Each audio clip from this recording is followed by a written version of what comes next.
गरेसराव सानथामनि हाबाफारि लानानै 13थि सानजा तामुलपुर आरो 17थि गरेसर बिया बाथौ गौथुमनि बोसोरसालिया जथुमाखौ खुंनो थाखाय साखाफारा। फैगौ डिसेम्बर दाननि 23, 24 आरो 25आव खुंजानो गोनां 13थि सानजा तामुलपुर आरो 17थि गरेसर बिया बाथौ गौथुमनि बोसोरसालिया जथुमाखौ गरेसर नोगोराव थानाय गरेसर बिया बाथौ गौथुमनि थानसालियाव सानथामनि हाबाफारि लानानै खुंनो थाखाय साखाफारा। बानजाय आफादा फोरमायनाय बादिब्ला 13थि सानजा तामुलपुर आरो 17थि गरेसर बिया बाथौ गौथुमनि बोसोरसालिया जथुम्मानि गेवलां मेलाव गाहाय आलासि महरै बाहागो लाफैगोन बिटिआरनि गाहाय मावफुं सोद्रोमा प्रमद बर' आरो आसाम आयेन आफादनि बुंथिगिरि बिश्वजित दैमारि बिथांमोना बाहागो लागोन होननानै फोरमायदों।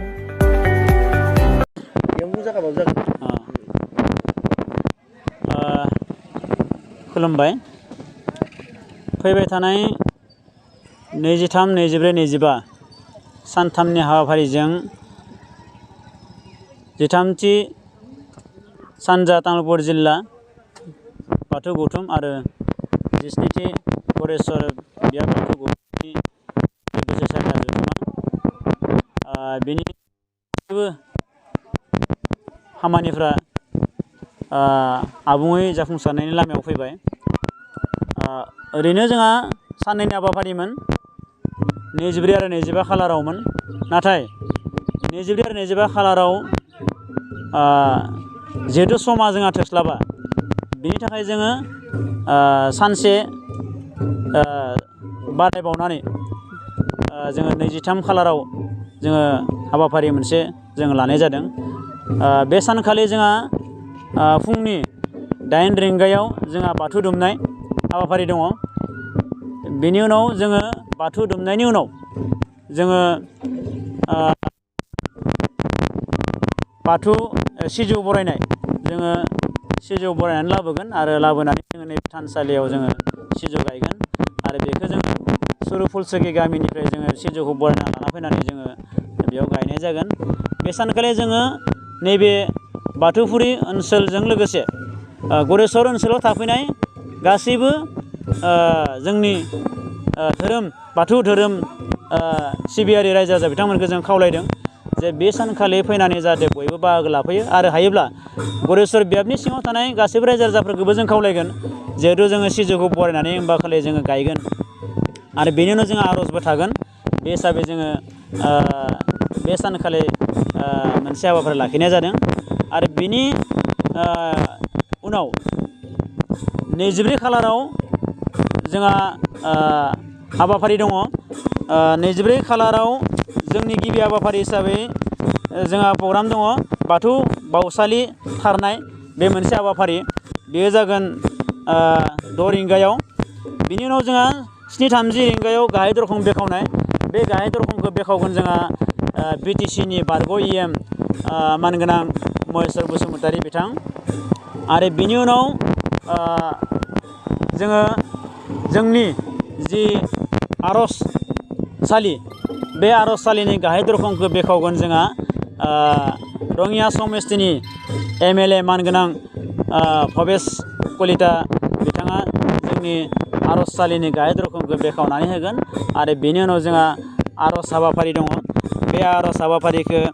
जोंहा जोंनि नैबे आर'ज दैदेनगिरि मानगोनां सिद्राम बर' बिथाङा जोंनि बे आर'जखौ दैदेनगोन। बिनि उनाव जोंहा हाबाफारि हिसाबै लाखिदों बिफांसा गायनाय। जोंनि गरेसर ओनसोलनि माखासे समाज सिबियारि माखासे दैदेनगिरि बिथांमोनखौ जोङो हांख्रायनानै बे सानखालि जोङो बाथौ जिथुनिखि नैबे थानसालि बेनि सोरगिदिं जोङो दंफां गायनाय हाबाफारिखौ लाखिदों। मानोना जोंनि मिथिंगाखौ जोङो समायना महर होनायजों लोगोसे मिथिंगायानो जिहेतु जोंनि सम्पद, दा बेनिखायनो जोङो बेखौ मोनसे हाबाफारि हिसाबै जोङो लाखिदों बिफांसा गायनाय। बिनि उनाव जोंहा गाहाय सायनासालि बेखावनाय, बे गाहाय सायनासालिखौ बेखावगोन जोंहा बिटिसिनि EM सुक्लाय सेरफां समस्तिनि EM मानगोनां रनेन्द्र नार्जारि बिथाङा जोंहा बेखावनानै होगोन जोंनि बे गाहाय सायनासालिखौ। जामुंसालि बेखावगोन जोंहा धनेश्वर बर' एक्जिकिउटिभ इन्जिनियार सुप्लाइ सेरफां गरेस्वर इरिगेसननि बिनि उनाव जोंहा गरेस्वर आनसलिकनि थान्दै जुथुम जागोन बे थान्दै जुथुमखौ बेखेवनानै थान्दै जुथुम जिरायनाय जागोन बेयाव जोंनि गरेस्वर बियाब आनसलिकनि थान्दै बिथांमोना बेयाव बाहागो लागोन आरो बे थान्दै मेलखौ जोंहा बेखेवनानै होगोन जोंनि गरेस्वर समस्तिनि MCLA मानगोनां पबित्र कुमार बिथाङा बे थान्दै माने जुथुमखौ बेखेवनानै होगोन बिनि उनाव जोंहा सानजा तामुलपुर जिल्ला बाथौ गौथुमनि थान्दै मेल बारिंगायाव बिथांमोना थान्दै मेल जिरायगोन आरो बे थान्दै मेलखौ बेखेवनानै होगोन जोंनि दुलाराय बाथौ गौथुमनि बुंथिगिरि देबेन चन्द्र बर' बिथाङा बे थान्दै मेलखौ बेखेवनानै होगोन बिनि उनाव जोंहा फैबाय 25 खालार अर्थात 25 तारिख बे सानखालि जोंहा गेवलां मेल हाबाफारि दङ बे गेवलां मेलाव गाहाय आलासि हिसाबै जों हांख्रायदों BTRनि CEM मानगोनां प्रमद बर' सार बिथाङा जोंनि बे मेलाव गाहाय आलासि हिसाबै बाहागो लाफैगोन आरो बे सानखालिनो बाहागो लाफैबावगोन आसाम बिधान सभानि एसेम्ब्लिनि बुंथिगिरि मानगोनां बिस्वजित दैमारि बिथां सारा बाहागो लाफैगोन जोंनि बे हाबाफारियाव आरो बे हाबाफारिखौनो जोंहा बेखेवनानै होगोन जोंनि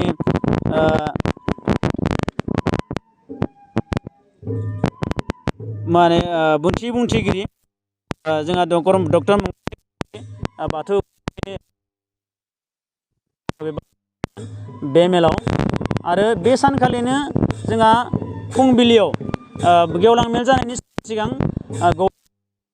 बे गौमा आर'जआव गरेस्वर बियाब बाथौ गौथुमनि सिङाव थानाय मोनफ्रोमबो गामि आर'ज हानजा बिथांमोना जोबोद हामना मोनसे हाबा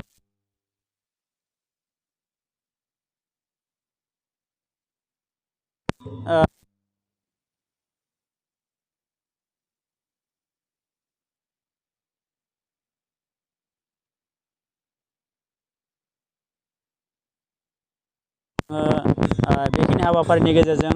जोंनि सानथामनि हाबाफारिया जागोन दा ओंखायनो नैबे गरेस्वर ओनसोलनि रायजो राजा बिथांमोनखौ जोङो लोबै जाहाथे बाहागो लाफैयो आरो लोगोसे गुबुन हारि माहारि बासिलायाजासे जाहाथे धोरोमनि नैबे हाबाफारियाव जाहाथे बाहागो लायो मानोना धोरोमा जिहेथु रावखौबो बासिया दा बेयाव ओंखायनो बयबो जाहाथे जोंनि हाबाफारियाव बाहागो लाफैनानै जोंनि बानजाय आफादखौ जाहाथे हेफाजाब होफैयो बे खोनाखौनो जों बानजाय आफादनि जानानै जोंनि ओनसोलनि गरेस्वर ओनसोलनि मानगोनां रायजो बिथांमोननिसिम जोङो खावलायहरनाय जाबाय जिल्ला दुलाराय बाथौ गौथुमनि बेन्दोङाव थानाय बियाब गौथुमनि दैदेनगिरिजों लोगोसे गामिसानि दैदेनगिरि आरो गरेस्वर हालामनि एबा गरेस्वर बियाबनि बेन्दोङाव थानाय बाथौ सिबियारि रायजो राजा बिथांमोननिसिम खुलुमनाय जासिहरबाय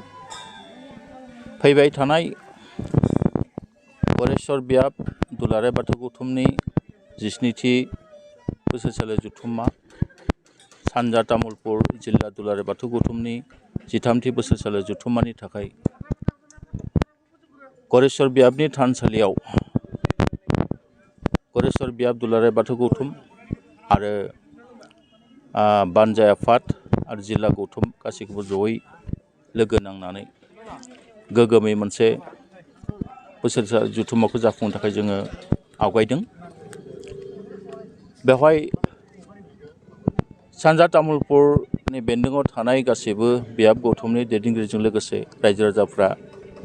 गोग्गोमै अनसुंथाइ होदों बेजों लोगोसे बानजाय आफादाबो हर कि सान बियाब गौथुमनि दैदेनगिरि बिथांमोनाबो हर कि सान खामानि मावनानै जे गरेस्वर हालामनिफ्राय दुलाराय बुहुमाव मोनसे रादाब हरनो नागिरदों जे बाथौ धोरोमाबो दायो एला खेला नंखाय धोरोम जानानै थायाखै गुबुन धोरोमारिफ्रा जेरैबायदि जौगासारदों बेबायदि दिनै दुलाराय बाथौआबो दावगालांगासिनो फोसाबनाया गौथुमारि बिथिंनिफ्राय फोसाबनाया मात्र 30 बोसोरल'सो जादों बे 30 बोसोरावनो थोजासे नङाब्लाबो गोबांखौ फोसाबनो हाबाय होननानै जों सानजायो दा दिनै बे निउस चेनेलनि दैदेनगिरि बिथांमोना आंखौ इन्टारेक्सन लानायनि थाखाय बिथांमोनखौबो साबायखर थाबाय आरो लोगोसे इयुनाव बेबायदि लाबाय थासिगोन जे बेनिखायनो आङो खावलायनो नागिरदों जे धोरोमजों हारिमुवा लोब्बा दंखाथारो जायफोर जोंनि हारिनि गेदेमा सुबुंफ्रा रायजो राजाफ्रा मानिबा जाहोनाव गुबुन धोरोम लाबाय बिथांमोनखौ आं खावलायदों जिल्ला गौथुमनि आफादगिरि हिसाबै जे बिथांमोना गावनि धोरोमनि न'आव फैफिननानै गोगोम मोनसे समाज दानायाव बर' हारिखौ हारिमुनि फारफ्रोमथिंनिफ्रायबो जौगाहोनायाव बिहोमा होयो बेनि खावलायनाय थाबाय आरो जों नुदों गरेस्वर हालामाव जोंनि मानसिनिनो गुबुन धोरोम आजावनानै जेरै समाजखौ गुलाय गुजाय खालामनो नागिरनायखौ जों नोजोर होबाय थादों बिथांमोनखौबो जिल्ला गौथुमनि आफादगिरि हिसाबै आं खावलायगोन बिथांमोनाबो फैफिनाब्लाबो गावनि धोरोमनि न'आव बिथांमोना जाहाथे बर' समाजखौ थेर बेथेर खालामा बेनि थाखाय खावलायनाय थाबाय मानो होनब्ला धोरोमाव सहायनाय निमाहा होनाय बेफोर दंखाजोबो बेनिखायनो जों निमाहा होलायनांगोन जों गनायना लानांगोन मानो होनब्ला रिलिजियननि अर्थआनो बेनो जे गनायनानै लानाय दा बेयाव बाथौ धोरोमा जिहेथु बर' हारिमुजों लोब्बा थानाय मोनसे धोरोम बेबो थिग मोनसे धोरोमा मोनसे जाथिनि जानो हाया बेबो नंगौ नाथाय माने गुदि हमजेनग्राया मोनसे जाथिनिनो सोरबा सुबुं जानो हागौ सोरबाया बेखौ मोजां मोननानै आजावनाया बेलेग बाथ्रा नाथाय जों रोखायै बुंनांगोन जे बाथौ धोरोमानो बर' समाजखौ जौगाहोलांनायनि मोनसे बिथा आरो बेजोंसो जोङो मास्टार रेस दानो नागिरनाय जिथु जोंनि थांखि बे थांखिया थारै जाफुंहोनांगोन मानो होनब्ला जों नुदों जे गुबुन गुबुन धोरोमाव थानाय जोंनि बर'फ्रा हयथ' सानदों जे जोंबो बर' हारिमुखौ लाखिदों एसेब्लाबो नंगौ खोथाया बे थार नाथाय जाय आसार खान्थिनि गेजेरजों सासे मानसिखौ सारिनाय जागोन बा जाय आसारजों बाहायनानै माबा खालामनाय जागोन बेफोर आसारखौ बिथांमोना बाहायनो मोना बिथांमोना धोरोमानो होबथायो नाथाय बिथांमोनखौ जों मानिनांगोन बिथांमोना दुलाराय बुहुमाव धोरोमजों नङाब्लाबो गाननाय जोमनाय खेराइ मोसानायफोरजों दिन्थिफुंदों बे नाथाय बे थोजासे नङा आबुं मोनसे हारिमुनि माबा नङा बियो आं बुंनो नागिराखै दिनै बाथौ धोरोमाबो जे गासिबो बर'नि हारिमुखौ जे लाखिजोबदों बेखौ आं बुंनो नागिराखै नाथाय 80-90 हार बाथौ धोरोमनि गेजेरजों जोङो थांदों होननानै बुंजागोन दिनै जुदि भारत सरकारा बर'फोरनो जुदि नंगुबै आलादा रायजो होमारथारोब्ला बेखौ फोसाबनायनि आगोल गभर्नमेन्टआ हयथ' नागिरो इन्डिया गभर्नमेन्टआ कास्टमारि ल' बे कास्टमारि ल'खौ आंनि फोथायनायाव जे गुबुन धोरोमाव थानाय बर'फ्रा हयथ' होजोबनो हायाबो जानो हागौ बांसिन बाथौ धोरोमनि गेजेरजों थांगोन बायदि आंनि फोथायनाय